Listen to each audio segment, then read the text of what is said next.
CNG पाईपलाईनमध्ये बिघाड झालाय आणि त्याच्यामुळे नवी मुंबईसह मुंबई आणि ठाण्यामध्ये सीएनजी पुरवठ्यावर परिणाम झालेला आहे। गेलच्या मुख्य गॅस पाईपलाईनमध्ये बिघाड झाल्याने त्याचा सगळा परिणाम आपल्याला सीएनजी पुरवठ्यावर पाहायला मिळतोय। त्यामुळे सीएनजीवर धावणाऱ्या रिक्षा, टॅक्सी, बस आणि खासगी वाहनांना या टंचाईचा मोठा सामना करावा लागतोय।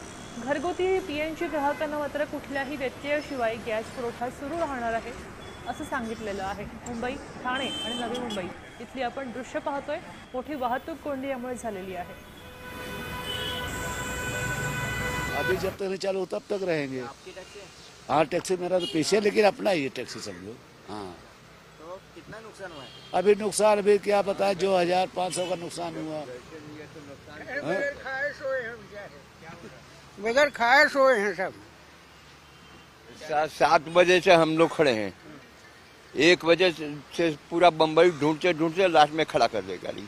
खूप नुकसान झालं। आता काय करणार, आता सीएनजी शिवाय आम्हाला पर्यायच नाही। किती पेट्रोल पंप फिरून आले? मी कम से कम 4-5 आलोय फिरून।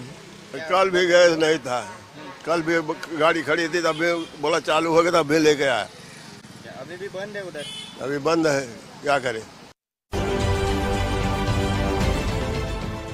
देश विदेशातील प्रत्येक घडामोडींचे लाईव्ह अपडेट मिळवण्यासाठी आता साम टीव्हीच्या सर्व सोशल मीडिया प्लॅटफॉर्मला लाईक, फॉलो आणि सबस्क्राईब करा।